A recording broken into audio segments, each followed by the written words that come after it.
பிரபஞ்சம் மிகவும் விசாலமானது. அது எவ்வளவு விசாலமானதென்றால் அதை பற்றி சிந்தித்தாலே நம் மனம் அமைதியாகவும் அதே நேரத்தில் ஆச்சரியமாகவும் ஆகிறது.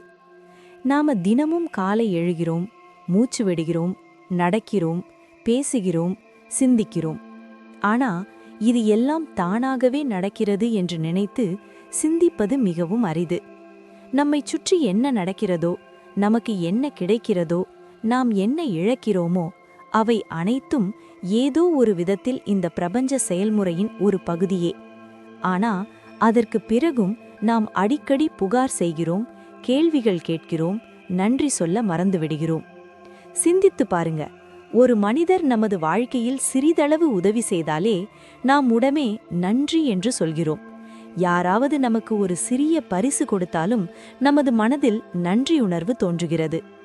ஆனா நமக்கு இந்த வாழ்க்கையை கொடுத்து ஒவ்வொரு காலையும் மீண்டும் எழும் வாய்ப்பை தந்து அனுபவிக்கக்கூடிய சக்தியை நமக்கு அளித்த பிரபஞ்சத்திற்கு அதற்காக நாம எத்தனை முறை நன்றியை வெளிப்படுத்துகிறோம்? மிகவும் குறைவாகத்தான். பிரபஞ்சம் எங்கோ தூரத்தில் அமர்ந்திருக்கும் ஒரு சக்தி அல்ல. அது நம்முள் உள்ளது. அது நம்மை சுற்றியும் உள்ளது. அது நமது மூச்சுகளில் உள்ளது, நமது சிந்தனைகளில் உள்ளது, அமைதியிலும் உள்ளது, சொற்களிலும் உள்ளது. நாம் துயரத்தில் இருக்கும்போது அது தாங்கும் சக்தியை தருகிறது. நாம் மகிழ்ச்சியாக இருக்கும்போது அதுவே அந்த மகிழ்ச்சியின் காரணமாக இருக்கிறது. ஆனா வாழ்க்கையில் சிரமம் வந்தவுடன் நாம உடனே கேட்கிறோம், என்னோட வாழ்க்கையில்தான் இது ஏன் நடக்கிறது என்று. அந்த நேரத்தில் நாம மறந்து விடுகிறோம், ஒருவேளை அந்த சிரமம் நமக்கு ஏதாவது கற்றுக் கொடுக்க வந்திருக்கலாம் என்பதை. நன்றியுணர்வு நல்ல விஷயங்களுக்காக மட்டுமல்ல, நம்மை உடைக்க வருகிற சூழ்நிலைகளுக்கும் நன்றி சொல்லலாம். ஏனெனில் அவை நம்மை உள்ளிருந்து வலிமையாக்குகின்றன. நாம பிரபஞ்சத்திற்கு நன்றி சொல்ல கற்றுக்கொள்ளும்போது நமது பார்வை மாறத் தொடங்குகிறது. நிகழ்வுகளை நாம் வேதனையாக அல்ல, அனுபவமாக பார்க்க ஆரம்பிக்கிறோம். ஒரு மனிதர் முதன்முறையாக உண்மையான நன்றியுணர்வை அனுபவிக்கும்போது அவருக்கு உள்ளே இருந்த ஒரு கட்டு அவிழ்ந்தது போல உணரப்படுகிறது. மனம் லேசாகிறது, மூச்சு ஆழமாகிறது, சிந்தனைகளில் ஒரு வித்தியாசமான அமைதி இறங்குகிறது. இந்த அமைதி வெளியிலிருந்து வருவதில்லை, அது உள்ளிருந்து எழுகிறது. தியானமும் நேர்மறை சிந்தனையும் இந்த நன்றியுணர்வின் முதல் படியாகும். நாம அமைதியாக அமர்ந்து நமது வாழ்க்கையை பார்க்கும்போது எல்லாம் சரியானதாக இல்லாவிட்டாலும் நன்றி சொல்லக்கூடிய பல விஷயங்கள் இருப்பதை உணர்கிறோம். ஒரு பாதுகாப்பான கூரை, 2 வேளை உணவு, ஒரு அன்புக்குரியவரின் குரல், காலையின் ஒளி, இரவின் அமைதி, இவை எல்லாம் சாதாரணமாக தோன்றலாம். ஆனா இவைகளின்றி வாழ்க்கையை கற்பனை செய்வதே முடியாது. தியானத்தில் அமர்வது என்பது ஒரு குறிப்பிட்ட ஆசனத்தில் அமர்வது அல்லது ஒரு குறிப்பிட்ட முறையை பின்பற்றுவது அல்ல. தியானம் என்பதன் அர்த்தம் நம்முடன் நாமே அமர்வது, நம்முள் ஓடிக்கொண்டிருக்கும் குரல்களை கேட்பது. நீங்க கண்களை மூடி உங்க மூச்சை மட்டும் உணர ஆரம்பித்தால் மனத்தின் ஓட்டம் மெதுவாக குறையத் தொடங்கும். அதே நேரத்தில் பிரபஞ்சத்துடன் இணைப்பு ஆரம்பமாகிறது. மனம் அமைதியாகும்போது நம்முள் உள்ள சக்தியை உணர முடியும். அதே சக்திதான் நம்மை உயிருடன் வைத்திருக்கிறது. அதே சக்திதான் மீண்டும் மீண்டும் விழுந்த பிறகும் எழுந்து நிற்கும் வலிமையை தருகிறது. அந்த தருணத்தில் நாம் மனதில் மெதுவாக நன்றி பிரபஞ்சமே என்று சொன்னால் அது வெறும் சொற்களாக இருக்காது, அது ஒரு அனுபவமாக மாறிவிடும். பலர் நினைப்பது எல்லாம் நன்றாக இருக்கும்போதுதான் நன்றி சொல்ல வேண்டும் என்று. ஆனா உண்மையான நன்றியுணர்வு பிறப்பது சூழ்நிலை கடினமாக இருக்கும்போது கூட நன்றி சொல்ல முடியும் அந்த தருணத்தில்தான். அந்த தருணத்தில்தான் பிரபஞ்சத்துடன் நமது உறவு ஆழமாகிறது. வரலாற்றில் பலர் இருந்துள்ளனர். அவர்கள் நன்றியுணர்வையும் தியானத்தையும் வாழ்க்கையின் அடிப்படையாக எடுத்தவர்கள். அவர்கள் புரிந்து கொண்டது என்னவென்றால், வாழ்க்கையின் வெளிப்புற சூழ்நிலைகளை விட உள்ளார்ந்த நிலைதான் முக்கியமானது. உள்ளே அமைதி இருந்தால் வெளியிலுள்ள குழப்பம் கூட நம்மை அசைக்க முடியாது. அறிவியல் கூட இப்போது மெதுவாக இதை அங்கீகரிக்க ஆரம்பித்துள்ளது. நேர்மறை சிந்தனை மற்றும் தியானம் ஒரு உணர்ச்சி விஷயம் மட்டுமல்ல, அவை நமது உடல் மற்றும் மூளையில் நேரடி தாக்கத்தை ஏற்படுத்துகின்றன.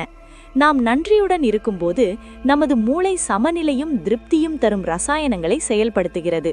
இதனால் மன அழுத்தம் குறைகிறது, நமது தூக்கம் மேம்படுகிறது, முடிவெடுக்கும் திறனும் மாறுகிறது. நன்றி உணர்வு என்பதன் அர்த்தம் துயரத்தை மறுப்பதல்ல, அதை ஏற்றுக்கொள்வது, அதை நமது ஆசிரியராக பார்ப்பது.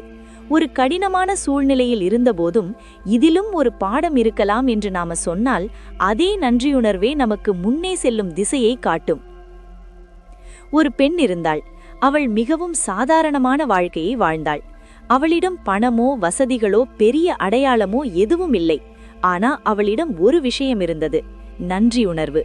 ஒவ்வொரு காலையும் அவள் வானத்தை நோக்கி பார்த்து இன்னொரு நாள் வாழும் வாய்ப்பை கொடுத்ததற்கு நன்றி என்று சொல்வாள். அவளின் வாழ்க்கை எளிதானதல்ல, ஆனா அவளின் மனம் அமைதியாக இருந்தது. அந்த அமைதிதான் மெதுவாக அவள் வாழ்க்கையை மாற்றத் தொடங்கியது. அவள் சூழ்நிலைகளுக்கு குற்றம் சொல்வதை நிறுத்தினாள். அவளிடம் இருந்ததில் திருப்தியை கண்டுபிடிக்க கற்றுக்கொண்டாள். அந்த திருப்திதான் அவளுக்கு சக்தியாக மாறியது. மனம் அமைதியாக இருக்கும்போது தீர்வுகள் தானாகவே தெரிகின்றன. நன்றியுணர்வின் பயிற்சி மெதுவாக நமக்கு ஒரு விஷயத்தை கற்றுக் கொடுக்கும். வாழ்க்கையில் இல்லாததை நினைப்பதை விட இருப்பதின் மதிப்பை காண்பது முக்கியம். இந்த பார்வை உருவாகும்போது ஒரு மனிதன் உள்ளிருந்து செல்வந்தராக உணர ஆரம்பிக்கிறான், வெளிப்புற சூழ்நிலை எப்படி இருந்தாலும். நம்மில் பலர் எதிர்காலத்தின் கவலையில் தற்போதைய தருணத்தை இழந்து விடுகிறோம். அது கிடைத்த பிறகுதான் சந்தோஷமாக இருப்பேன், இது நடந்த பிறகுதான் திருப்தி வரும் என்று நினைக்கிறோம். ஆனா நன்றியுணர்வு நம்மை தற்போதைய தருணத்தில் வாழ கற்றுக் கொடுக்கிறது. இந்த தருணத்திலேயே நன்றி சொல்லக்கூடிய பல விஷயங்கள் இருப்பதை உணர்த்துகிறது. நாம பிரபஞ்சத்திற்கு நன்றி சொல்லும்போது அறியாமலேயே நம்முள் ஒரு புதிய சக்தியை அழைக்கிறோம். அந்த சக்தி நம்மை சரியான மனிதர்களுடன் இணைக்கிறது, சரியான வாய்ப்புகளுக்கு வழிகாட்டுகிறது, சரியான முடிவுகளை எடுக்க உதவுகிறது. இது எந்த அதிசயமும் அல்ல, இது இயல்பான ஒரு செயல்முறை. நாம எப்படி சிந்திக்கிறோமோ அப்படியே நமது அனுபவம் உருவாகிறது. நமது சிந்தனை நன்றியால் நிறைந்திருக்கும் போது அனுபவமும் அதே திசையில் பாயத் தொடங்குகிறது. அதனால்தான் நன்றியுணர்வு ஒரு பழக்கம் மட்டுமல்ல, ஒரு வாழ்க்கை முறை என்று கூறப்படுகிறது. அது வாழ்க்கை முறையாக மாறும்போது ஒரு மனிதனின் உள்ளத்தில் நிலைத்தன்மை உருவாகிறது. அப்போது சிறிய விஷயங்கள் அவனை எளிதில் அசைக்க முடியாது. இந்த முதல் பகுதியின் நோக்கம் ஒன்றே, பிரபஞ்சத்திற்கு நன்றி சொல்வது. ஒரு வெளிப்புற செயல் அல்ல என்பதை உணர்வது. அது ஒரு உள்ளார்ந்த நிலை, வாழ்க்கையை பார்க்கும் ஒரு பார்வை. இன்று இரவு நீங்க தூங்குவதற்கு முன் சில நிமிடங்கள் உங்க நாளை பற்றி நினைத்து பாருங்க. நல்ல தருணங்களுக்கு நன்றி சொல்லுங்க, கடினமான அனுபவங்களுக்கும் நன்றி சொல்லுங்க. அப்போ நீங்க மெதுவாக ஒரு மாற்றத்தை உணர ஆரம்பிப்பீர்கள். அந்த மாற்றம் சத்தமாக இருக்காது, அது அமைதியாக உங்க உள்ளத்தில் இடம் பிடிக்கும். அதுவே பிரபஞ்சத்துடன் உங்கள் உறவு ஆழமாக ஆரம்பிக்கும். நன்றி உணர்வு மெதுவாக நம்முள் குடியிருக்க தொடங்கும் போது வாழ்க்கை முன்பு போல இல்லை என்று நாம உணர ஆரம்பிக்கிறோம். அதே சூழ்நிலைகள் இருக்கும், அதே மனிதர்கள் இருப்பார்கள், அதே சவால்களும் முன்வரும். ஆனா அவற்றை பார்க்கும் நமது பார்வை மாறிவிடும். அந்த மாற்றமே மிகப்பெரியது. வெளியில் எதுவும் மாறாவிட்டாலும் உள்ளே ஏதோ ஒன்று நிலைத்துவிடும். பலர் கேட்கிறார்கள், நன்றி என்று சொன்னால் மட்டும் வாழ்க்கை மாறிவிடுமா?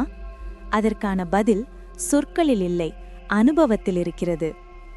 ஒரு மனிதன் தொடர்ந்து நன்றியுணர்வுடன் வாழத் தொடங்கும்போது அவனது மனம் புகார் செய்வதற்கான பழக்கத்தை மெதுவாக விட்டுவிடுகிறது. புகார் உங்க சக்தியை கீழே இழுக்கிறது, நன்றியுணர்வு சக்தியை மேலே உயர்த்துகிறது. அதனாலதான் நன்றியுணர்வு ஒரு உணர்வு மட்டுமல்ல, ஒரு சக்தியாக மாறுகிறது. பல நேரங்களில் வாழ்க்கையில் ஒரு காலம் வரும், அப்போ எல்லாம் நமது கட்டுப்பாட்டிற்கு வெளியே போய்விட்டது போல தோன்றும். எவ்வளவு முயற்சி செய்தாலும் தோல்வியே கிடைக்கும். அந்த நேரத்தில் மனம் உடைந்து போகத் தொடங்கும். உள்ளிருந்து ஒரு குரல் எழும், இப்போ எதுவும் நடக்காது என்று. ஆனா அதுவே நன்றியுணர்வு மிக வலிமையாக இருக்க வேண்டிய தருணம். இருட்டின் நடுவிலும் நாம நன்றி சொல்ல முடிந்தால் உள்ளே ஒரு விளக்கு ஏற்றப்படுகிறது. ஒரு மனிதன் தனது வாழ்க்கையின் மிகவும் கடினமான கட்டத்தை கடந்து கொண்டிருந்தான். அவனது வேலை போய்விட்டது, உறவுகள் சிதறிவிட்டன, தன்னம்பிக்கை கிட்டக்கட்ட மறைந்துவிட்டது. ஒவ்வொரு காலையும் எழுவது ஒரு சுமையாக இருந்தது. ஒரு நாள் யாரோ அவனிடம் சொன்னார்கள், குறை செய்வதற்கு பதிலாக நன்றி பிரபஞ்சமே, எது இருக்கிறதோ அது போதும் என்று சொல்லிப்பாரு என்று. அது அவனுக்கு வித்தியாசமாக தோன்றியது. ஆனா அவனிடம் இழப்பதற்கு எதுவும் இல்லை. அவன் முயற்சி செய்ய தொடங்கினான். முதல் நாள் அவன் நன்றி என்று சொன்னபோது அவனுக்கு எந்த விசேஷ உணர்வும் வரவில்லை. 2வது நாளும் எதுவும் மாறவில்லை. ஆனா அவன் அதை தொடர்ந்தான். சில நாட்களில் அவன் மனத்தின் பாரம் கொஞ்சம் குறைந்திருந்தது என்பதை கவனித்தான். பிரச்சனைகள் அதே போல இருந்தன, ஆனால் அவற்றை எதிர்கொள்ளும் சக்தி வந்தது. அதுதான் நன்றியுணர்வின் விளைவு. அது உடனே சூழ்நிலைகளை மாற்றாது, முதலில் அது மனிதனை மாற்றும். மனிதன் மாறும்போது அவனது முடிவுகள் மாறும். முடிவுகள் மாறும்போது பாதைகள் மாறத் தொடங்கும். அந்த செயல்முறையே மெதுவாக வாழ்க்கையை ஒரு புதிய திசையில் கொண்டு செல்கிறது.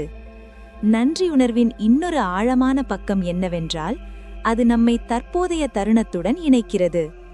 பெரும்பாலான துயரங்கள் ஏன் உருவாகின்றன என்றால், நாம கடந்த காலத்தில் சிக்கிக் கிடப்பதாலோ அல்லது எதிர்காலத்தின் கவலையில் தொலைந்து போவதாலோதான். நன்றியுணர்வு நம்மை இந்த தருணத்திற்கு திரும்ப அழைக்கிறது. இப்போது இருப்பதற்கே நன்றி என்று நாம சொன்னால், இந்த தருணத்தின் சக்தியை நாம உணர முடியும். வாழ்க்கை நிகழ்வது தற்போதைய தருணத்தில்தான். கடந்த காலம் நினைவுகள் மட்டுமே, எதிர்காலம் கற்பனை மட்டுமே. ஆனால் நன்றியுணர்வு நம்மை வாழ்க்கை உண்மையில் நடக்கும் இடத்திற்கே கொண்டு வருகிறது. அதனால்தான் நன்றியுணர்வை பயிற்சி செய்பவர்களின் முகத்தில் ஒரு தனிய அமைதி தெரியும். நன்றியுணர்வு நம்மை ஒப்பீட்டிலிருந்தும் விடுவிக்கிறது. நாம் எப்போதும் மற்றவர்களுடன் நம்மை ஒப்பிடும்போது யாரோ ஒருவர் நம்மை விட முன்னே இருப்பார். அந்த ஒப்பீடே நம்மை உள்ளிருந்து பலவீனமாக்குகிறது. ஆனா நமது வாழ்க்கைக்கு நன்றி சொன்னால் ஒவ்வொருவரின் பயணம் வேறுபட்டது என்பதை உணர ஆரம்பிக்கிறோம். என்னிடம் இருப்பது இப்போதைக்கு எனக்கு சரியானதே. இந்த புரிதல் மிகவும் ஆழமானது. இது நம்மை பொறாமை, அதிருப்தி, மனசோர்வு ஆகியவற்றிலிருந்து வெளியே கொண்டு வருகிறது. நன்றியுணர்வு மெதுவாக நம்முள் தாழ்மையையும் உருவாக்குகிறது. எல்லாமே நமது கட்டுப்பாட்டில் இல்லை என்பதை நாம் ஏற்கத் தொடங்குகிறோம். அந்த ஏற்றுக்கொள்ளுதலே நம்மை லேசாக மாற்றுகிறது. சில நேரங்களில் வாழ்க்கை நமக்கு உடனே புரியாத அனுபவங்களை தருகிறது. ஒரு அன்பானவர் நம்மிடமிருந்து பிரிந்து போவது, ஒரு கனவு உடைந்து போவது, ஒரு வாய்ப்பு நம்மை விட்டு போவது போன்ற நேரத்தில் மனம் அதை நல்லதாக ஏற்க தயாராக இருக்காது. ஆனா காலம் கடந்த பிறகு நாம் பின்னோக்கி பார்த்தால் புரியும், அதே நிகழ்வு நம்மை வேறு ஒரு திசைக்கு அழைத்து சென்றது என்று. நன்றியுணர்வு நமக்கு ஒரு நம்பிக்கையை கற்றுக் கொடுக்கிறது. பிரபஞ்சத்தின் திட்டம் நமது புரிதலை விட பெரியது. இந்த நம்பிக்கையுடன் வாழத் தொடங்கினால் வாழ்க்கையில் பயம் குறையத் தொடங்கும். ஒவ்வொரு திருப்பத்திலும் இப்போ என்ன நடக்கும் என்று நாம நினைக்க மாட்டோம். எது நடந்தாலும் அதில் ஒரு பாடம் இருக்கும் என்று உணர்வோம். ஒரு விவசாயியின் கதை இதையே காட்டுகிறது. ஒரு புயலில் அவனது முழு விளைச்சலும் அழிந்துவிட்டது. அவனிடம் பணமோ வளமோ எதுவும் இல்லை. அந்த இரவு அவன் மிகவும் அழுதான். ஆனா மறுநாள் அவன் தனது வயலில் நின்று முதல் முறையாக சொன்னான், நன்றி பிரபஞ்சமே, எனக்கு புரியவில்லை, ஆனால் நான் நம்புகிறேன் என்று. அந்த நாளிலிருந்து அவன் தனது உழைப்பில் நன்றி உணர்வை சேர்த்தான். ஒவ்வொரு விதையும் விதைக்கும் போதும் நன்றி என்றான். ஒவ்வொரு தண்ணீர் துளிக்கும் நன்றி சொன்னான். மாதங்கள் கழித்து அவனது விளைச்சல் செழித்தது. அவன் பணக்காரன் மட்டுமல்ல, உள்ளிருந்து செல்வந்தனாக மாறிவிட்டான். அவன் புரிந்து கொண்டான், நன்றியுணர்வு என்பது பெரும் மகிழ்ச்சி மட்டுமல்ல, அது செயல்முறையையே நேசிப்பது. நன்றியுணர்வு நமக்கு இன்னொரு உண்மையை கற்றுக் கொடுக்கிறது. வாழ்க்கை பெரிய அதிசயங்களில் மட்டுமல்ல, அது சிறிய தருணங்களில் பரவி கிடக்கிறது. காலை குளிர்ந்த காற்று, ஒரு அன்றியரின் புன்னகை, ஒரு அன்புக்குரியவரின் கவலை, இவையெல்லாம் வாழ்க்கையின் மென்மையான அடுக்குகள். ஆனா நாம் அவற்றை அடிக்கடி கவனிக்காமல் விடுகிறோம். ஒரு தாய் தனது குழந்தையின் சிரிப்புக்கு நன்றி சொன்னால், ஒரு மனிதன் தனது போராட்டங்களில் கற்ற பாடங்களுக்கு நன்றி சொன்னால், வாழ்க்கையின் அர்த்தம் ஆழமாக தொடங்கும். அந்த அர்த்தம் வெளியிலிருந்து வராது, அது உள்ளிருந்து மலர்கிறது. நன்றியுணர்வு நம்மை நம்மிடமும் நன்றி கொள்ள கற்றுக் கொடுக்கும். நாம் எப்போதும் நமது குறைகளை பற்றியே சிந்தித்து நமது முயற்சிகளை மறந்து விடுகிறோம். ஆனா நமது முயற்சிகளுக்கு நன்றி சொன்னால் தன்னம்பிக்கை மீண்டும் திரும்பத் தொடங்கும். ஒரு மனிதன் வாழ்க்கையில் தன்னை எப்போதும் தோல்வியடைந்தவன் என்று நினைத்தான். ஒரு நாள் அவன் தனது சிறிய சாதனைகளுக்கு நன்றி சொல்லத் தொடங்கினான். ஒவ்வொரு நாளும் அவன் எழுதினான், இன்று நான் என் முயற்சியை கைவிடவில்லை. இன்று நான் என் முழு முயற்சி செய்தேன். மெதுவாக அவன் தனது வலிமைகளை கவனிக்கத் தொடங்கினான். தன்னை பலவீனன் என்று நினைத்த மனிதன் இப்போது தனது திறனை உணர ஆரம்பித்தான். நன்றியுணர்வு நமக்கு ஒரு உண்மையை நினைவூட்டுகிறது. நாம் நினைப்பதை விட அதிக திறன் கொண்டவர்கள். நமது பார்வையை மாற்றினால் போதும். பார்வை மாறும்போது வாழ்க்கையின் ஓட்டமும் மாறிவிடும். அப்போது நாம் ஓடுவதில்லை, நாம் ஓடையில் பாய்கிறோம். நாம் போராடுவதில்லை, நாம் கற்றுக்கொள்கிறோம். அதுவே வாழ்க்கை ஒரு சுமையாக இல்லாமல் ஒரு பயணமாக மாறும் நிலை. இந்த இரண்டாவது பகுதியின் உணர்வு இதுதான். நன்றியுணர்வு சொற்களின் விளையாட்டல்ல, அது ஒரு உள்ளார்ந்த புரட்சி. வாழ்க்கை அடுத்த சோதனையை கொடுத்தாலும் நாம் உடைந்து போகாமல் மேலும் அழகாக மாற தயாராக இருக்கும் நிலை.